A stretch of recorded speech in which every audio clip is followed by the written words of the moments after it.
Olá, queridos e amados irmãos, mais um devocional.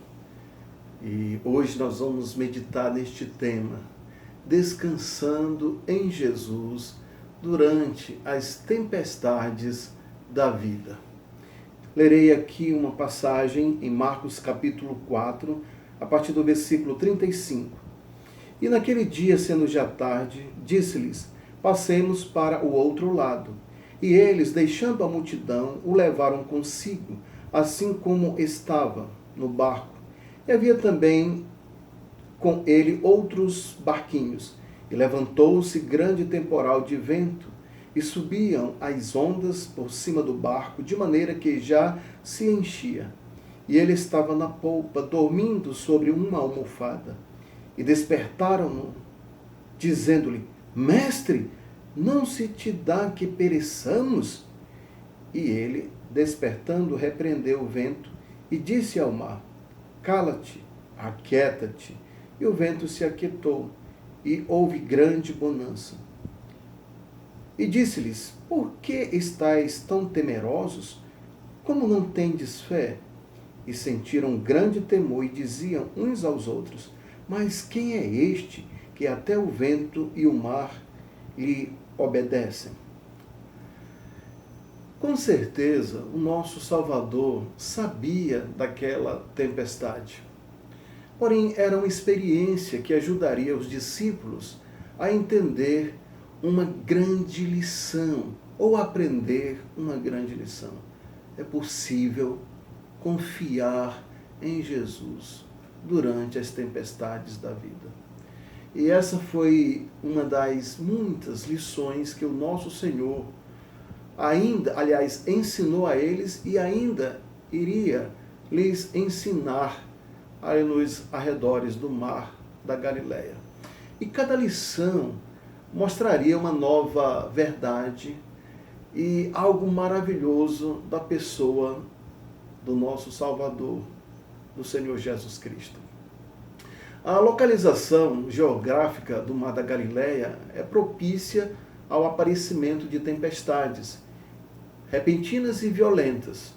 Questão da baixa altitude, o encontro das correntes térmicas, a fria que vinha do norte do Monte Hermon e a quente que vinha do sul, do deserto da Judéia. Quando essas correntes se encontravam, era comum ali as tempestades no Mar da Galileia.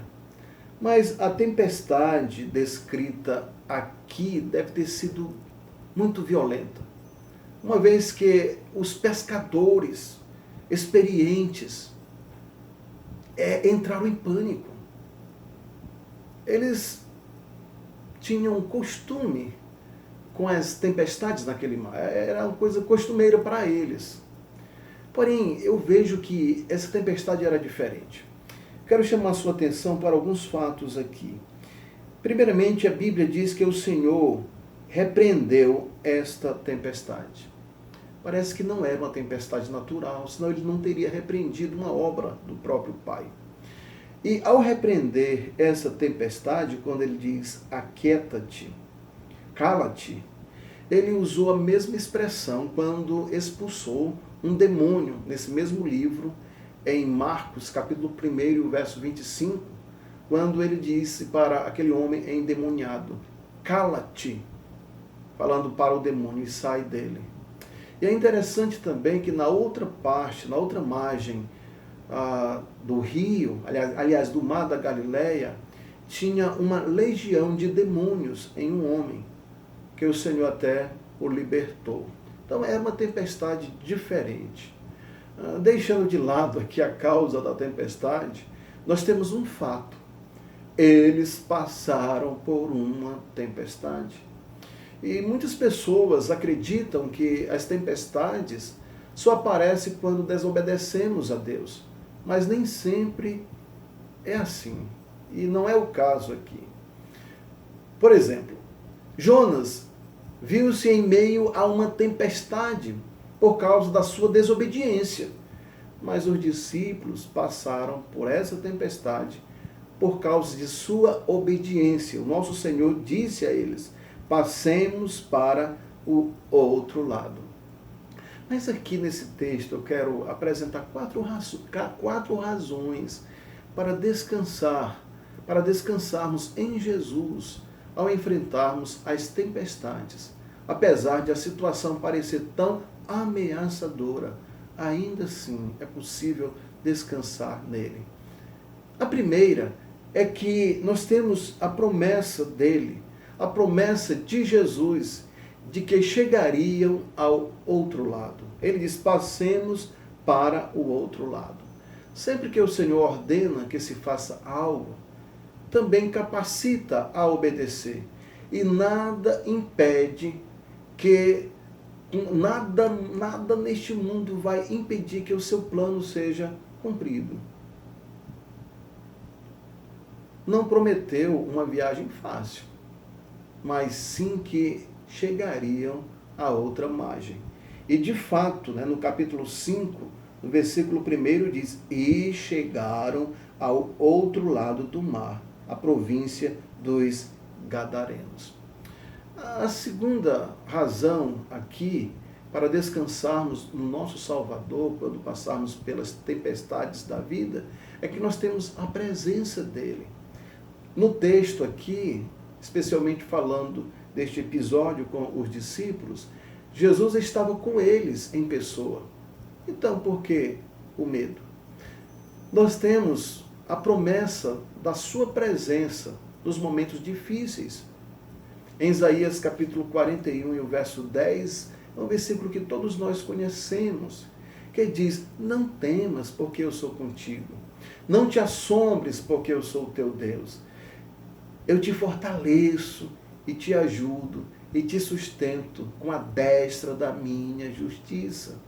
Em Mateus capítulo 28, o versículo 20, a parte B, diz assim, e eis que eu estou convosco todos os dias até a consumação dos séculos. Então, os discípulos podiam ver que mesmo em meio à tormenta, Jesus estava absolutamente tranquilo. Isso deveria ter encorajado eles, Jesus estava fazendo a vontade de Deus e estava tranquilo, aproveitou aquela situação para dormir. Dormiu em uma tempestade, porque se sentia seguro. Ele é Deus. Ele poderia até também dizer, como disse o salmista, em paz me deito e logo pego no sono, porque só tu, Senhor, só tu me fazes repousar seguro. Quantas vezes, durante as tribulações da vida, não nos vemos imitando os discípulos incrédulos e gritando, Senhor, não te importas que pereçamos? Porque eles gritaram assim. Meus amados, o maior perigo não era o vento nem as ondas, e sim a incredulidade. Isso é um problema. Os maiores problemas encontram-se dentro de nós, não nas circunstâncias ao redor. O nosso Senhor até chama estes homens de pouca fé. Como não tendes fé? Porque estáis temerosos? Como não tendes fé? Haviam visto Jesus ensinar a palavra de Deus e até mesmo realizar milagres, ainda assim duvidaram. Esse medo decorrente da incredulidade levou-os a questionar se de fato Jesus se importava com eles. Meus amados, nós devemos ter cuidado para que não tenhamos um perverso coração de incredulidade, conforme Hebreus capítulo 3, verso 12. A outra razão, podemos ver aqui, é a prontidão do nosso Senhor. Quando eles clamaram, o Senhor prontamente os socorreu. Talvez eles demoraram a clamar, demoraram a pedir ajuda. Mas quando eles clamaram, diz aqui no versículo 39, e ele, despertando, repreendeu o vento e disse ao mar, cala-te, aquieta-te. Prontamente, o nosso Senhor está pronto para nos socorrer. No Salmo de número 46, o verso 1, diz que Deus é o nosso refúgio e fortaleza, socorro bem presente na angústia. E a última lição aqui que temos para descansar quando passarmos por tempestades na vida é que temos o poder de Jesus. Ele, ao repreender o vento, disse ao mar: cala-te e aquieta-te. E o vento se aquietou e houve grande bonança. No finalzinho do versículo 41, eles disseram: quem é este que até o vento e o mar lhe obedecem?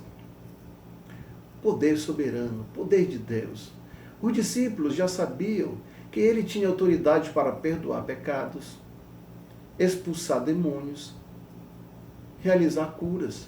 E com essa experiência, descobriram que o Senhor possuía autoridade até mesmo sobre o vento e o mar. Ele é poderoso, ele tem poder. Em Efésios capítulo 3, verso 20, diz assim: ora, aquele que é poderoso para fazer tudo muito mais, abundantemente além daquilo que pedimos ou pensamos, segundo o poder que em nós opera. A esse glória na igreja por Jesus Cristo em todas as gerações, para todo sempre. Amém. Eles haviam visto seu poder demonstrado em vários milagres, de modo que deveriam confiar plenamente que Jesus seria capaz de lidar com aquela situação. Porém, eles ficaram com medo. Por algum motivo, os discípulos ainda não haviam entendido quem era Jesus.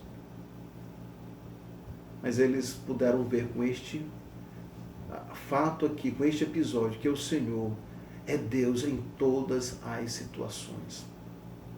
Depois de algum tempo, Pedro, que passou por essa tempestade, ele escreveu em 1 Pedro, capítulo 5 e o verso 7.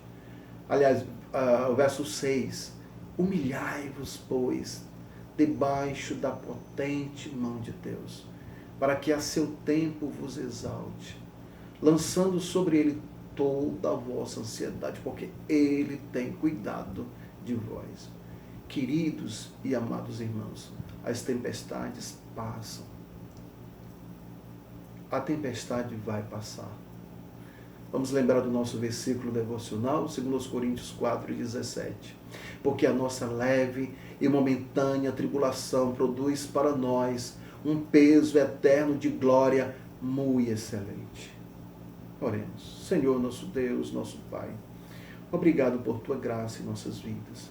Nos ajuda, ó Deus, a confiar no Senhor em todos os momentos de nossa vida, até naqueles momentos difíceis.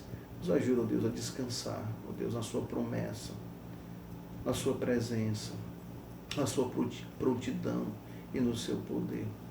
Oramos assim, no nome santo e precioso do nosso Salvador, o Senhor Jesus Cristo. Amém. Até o próximo.